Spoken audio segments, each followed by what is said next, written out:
Hi, and welcome to Create, Automate, and Scale podcast.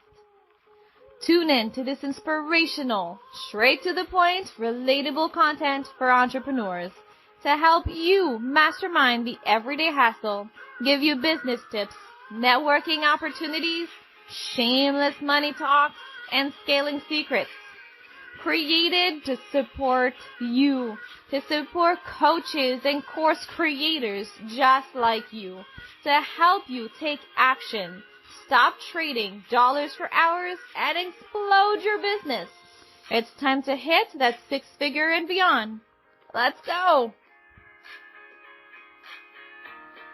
Welcome to this sizzling new episode of our podcast, Create, Automate, and Scale. Hi, I'm Sophie Riley, and I'm your host. Today, we're thrilled to introduce you to the one and only Ashley, an award-winning actor turned brand strategist and designer who's all about living on the edge. From spontaneous adventures to challenging the status quo, Ashley does not hold back. But when it comes to problem solving, she takes things to the next level with an obsessive, don't fuck with cats level of investigative skills. And it paid off. She spent the last 5 years building her successful design studio, Queen Creative, where entrepreneurs can match their expertise with a powerfully built brand they can confidently promote. But Ashley's not just a boss. She's also been recognized by multiple thought leaders in our industry, such as Sarah Mashi and Kirsten Martin. And did we mention she's married to an entrepreneur? Let's talk about power couple goals. So buckle up and get ready to dive into the mind of this fierce, fearless leader as we explore what it takes to build a successful brand in today's world. Let's get spicy. Welcome, Ashley. Oh my goodness. Thanks for having me. I loved that. That was very spicy. I'm really excited. I'm really excited to dive into branding with a designer, right? We talked about this a little bit earlier. I cannot match two colors to save my life, let alone brands that are supposed to look appealing. So I'm really excited to talk about branding and what does that mean for us as entrepreneur and for our business. Yeah. Gosh, where do I start? There's so much there. First off, I would say, hey, don't worry about the colors part. That's why we're here. And while I wouldn't say that the branding process is necessarily rocket science, I'm not one of those people who's like a total snob and going to say, no, only we can do it. Only you can take yourself through the branding process, but you kind of have to know where to start, have a strong foundation, which is where I say it's always easier to have someone to guide you through that because you just can't see the label from inside of the bottle. Absolutely. While you could go through things like courses and different exercises and things like that to bring yourself through it. Absolutely. And do it successfully, of course. It might take you longer. You'll have lots of questions along the way. So again, that's oh my gosh, yes. So let's talk about the beginning. What are some of the pieces of the foundation of a brand that we need to include or start thinking about? Sure. I feel like everyone, have you seen that graphic before? There are different types of graphics for branding. And I feel like people like roll their eyes at it because they're like, what does this mean? You know what I mean? There's like a mountain or like an iceberg. And like at the top, it's like visual brand, right? And everything underneath is like all of the strategy that it takes to get to that visual brand. I feel like we can use this graphic and use it in like hundreds and hundreds of ways for so many things, just entrepreneur, mom, biz, everything. Yep. Everything. It is so true. We really only see the tip, which to me is probably colors and fonts, right? Or those are probably the first thing we think of, while the strategy behind it is all hidden under. Exactly. And that part that's showing above, that's like definitely exciting.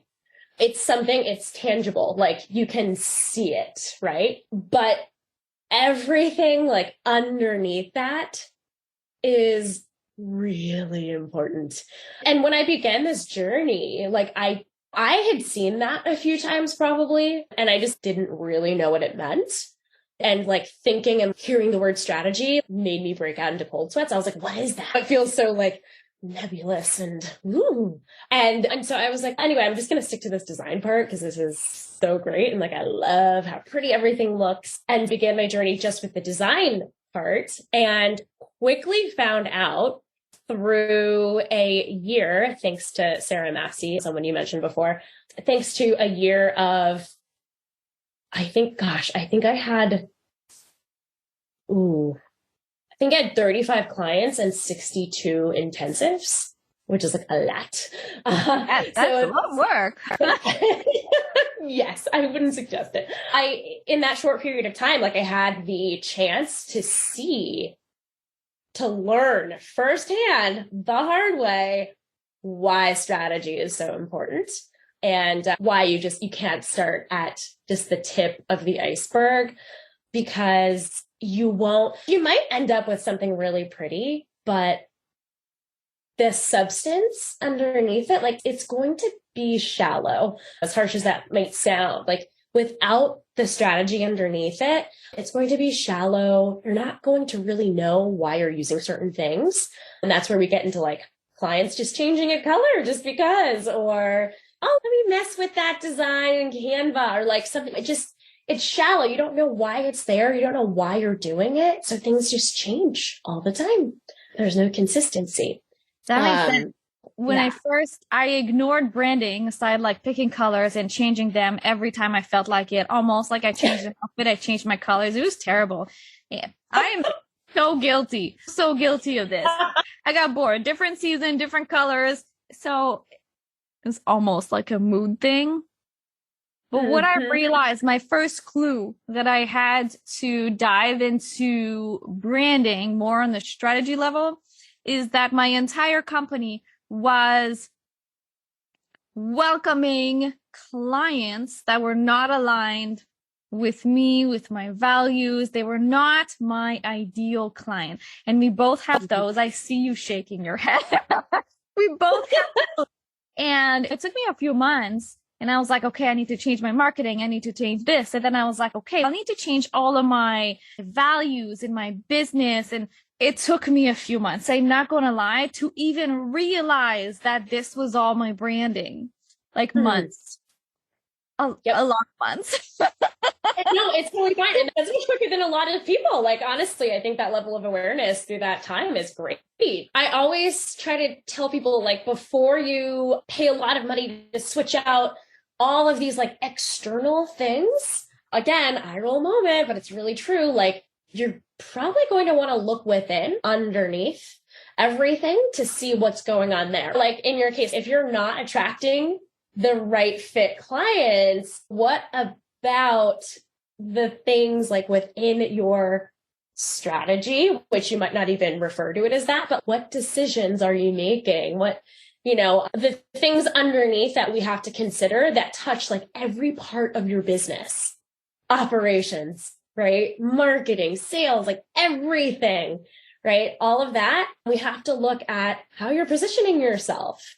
And in that case, like, it's so funny. A lot of people want to quote unquote look expensive or be really like high level and look sophisticated and all this stuff, right? But if you want to do that and maybe you get some templates or whatever that make you look just like that, but then you are marketing to a beginner phase, like beginner in their business audience, there's a disconnect, right? Absolutely. Right? Or if you're the opposite and you're like, I don't care about branding. Everything can look like shit. Who cares? I'm going to do this messy and it doesn't matter. They just want me in the content, right? Quality content. Cool. But then if you're going for a higher level person, they're going to have different expectations, right? So like your positioning matters, and that will actually naturally flow into audience, like your target. Or as one of my mentors, my strategy mentors, Melinda Livesey, says, super fan, right? That's going to overflow into who you're trying to attract.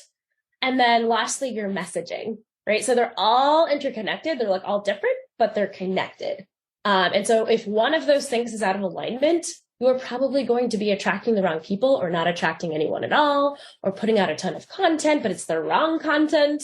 So there's a lot going on there. That is so true. One of the questions I ask a lot of the people that are within my platform, purchases my courses, I ask at one point and I said, what type of personality do you feel I have mainly into my business? And they named a few.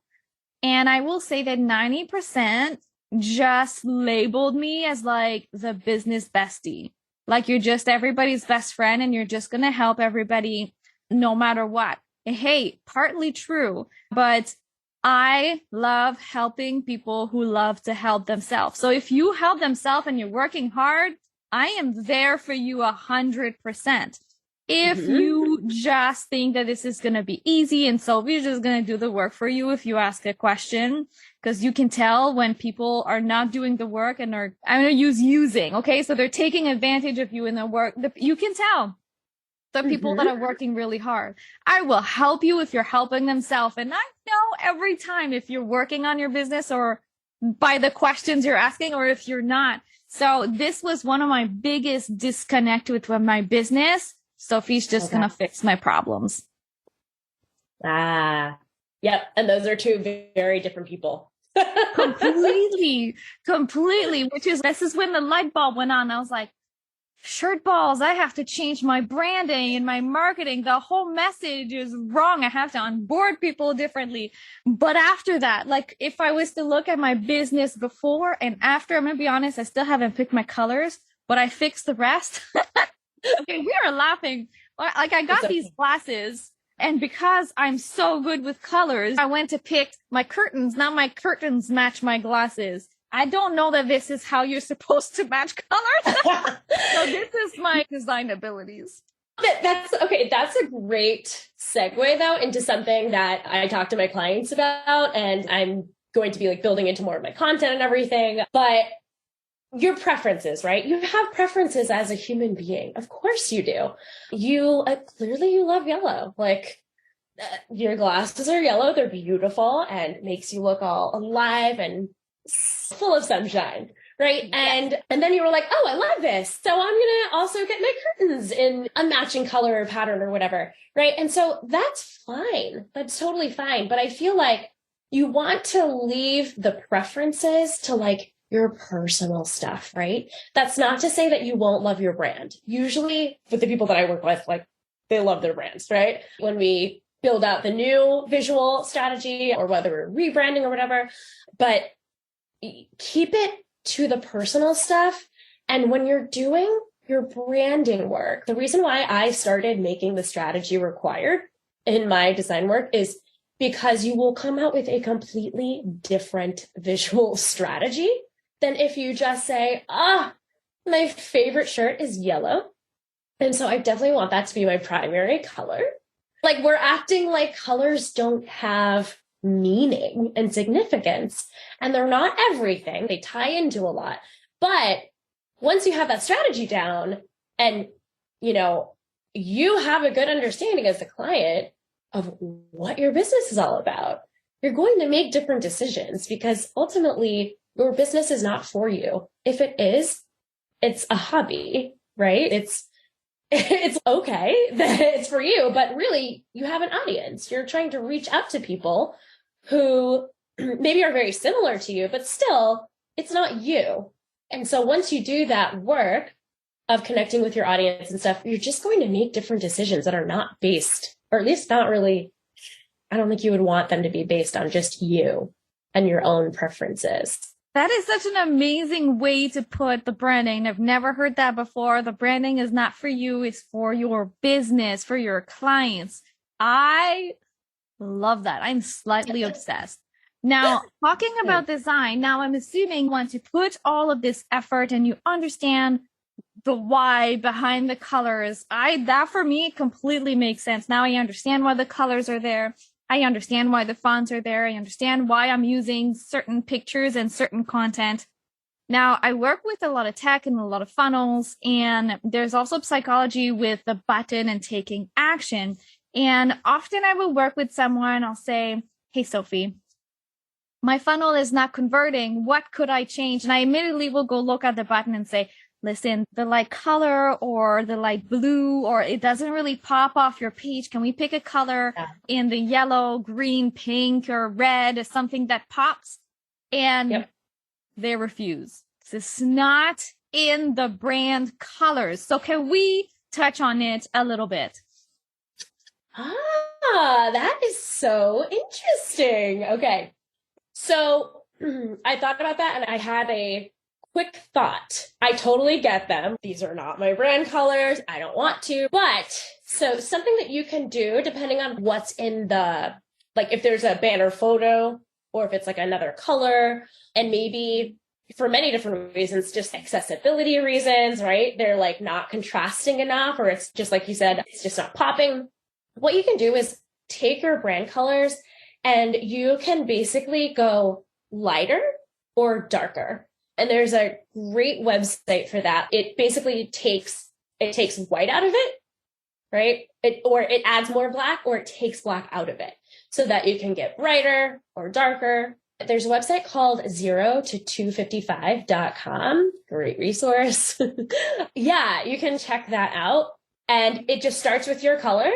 And then it shows you the lighter versions and it shows you the darker versions. And you can do that and play around with it on the background to see what pops better. So technically, they're really not choosing a different color. It's just the lighter version of it or the darker one. And that's actually something that we do. Like if you have a palette that you establish as the brand colors, you show sometimes, I do this a lot, you just show the lighter colors and you show the darker colors. And you can basically scale up by like 20% or go down to 40% of the saturation. Like it's awesome. That's exciting. And then that's more colors, more choices, and you're able to play around, stay within the brand, but find one of these options that pops a little bit. Absolutely. More. Absolutely. And I love that you brought that up because obviously for practical reasons, like you really do need to see the buttons. Sometimes you have to either find that happy medium between function and form, or just say, let's lead with the functionality of this, and then we'll figure out how to make it pretty. And with things like buttons, like I'm pretty obsessive about buttons as well. And like, I just had a client who was like, I love the way the white looks on this background, but I don't know, on some of the monitors, like I can't see it that well. And I was like, okay, that's totally fine. So what we want to do is I just took the darker color in the palette and made that the button text so that there was more contrast there. And voila, right? We changed it. So you can do a lot of things to support accessibility, to support just like for anyone being able to see it so that they can actually follow your call to action and make it look great. Awesome. Now I have one last question for you. What is the biggest mistake that you've seen people do when they start their branding? We touched on this before, so I'll give you a second one. That first one is just being like, colors, fonts, woohoo! You really want to start with that deeper work, the things that people cannot see. I would say the other mistake after that, though, I think this is not for everyone because I started with DIYing, like it's really not that bad. But for those people that are going into the next level of their businesses, like they have something that is established, that they've proven is good, they're selling it, they're getting to the next level, they want to go to the next level, and they're like, but I'm still going to DIY it. And that starts to show, right? Because sometimes you have a good eye, but there are actual design principles that like make those websites and like designs that you love, like logos and everything, like that make them good. And if you don't know them, you're going to be making mistakes that definitely look amateur. This has to do with like spacing and layout and just things that you don't know. So I would say once you're getting to that certain level, you're growing and you're still just adamant about DIYing, it's going to show. I think that's a mistake. Like you don't have to get the most expensive strategy work and identity and web design, but I feel like you do need to give that to someone else who is an expert in that area. I love that. That is such a great advice. Now, I'm going to put Ashley's details below and some free gifts for you. So make sure that you go and grab all of the goodies. It's almost like a goodie bag. It's really exciting. I want to say thank you so much, Ashley, for this amazing conversation. I am honored to have you on the show today. Thanks for tuning in to the Create, Automate, and Scale podcast. We hope you found today's episode to be inspirational, informative, and straight to the point. Our goal is to provide you with relatable content that helps you mastermind the everyday hustle, grow your business, and achieve your goals. As an entrepreneur, we know how tough it is that it can be to navigate the world of business, which is why we're here to support you with valuable tips, networking opportunities, shameless money talk, and scaling secrets. We're dedicated to helping coaches and course creators take action, stop trading dollars for hours, and explode their business to hit that six-figure and beyond.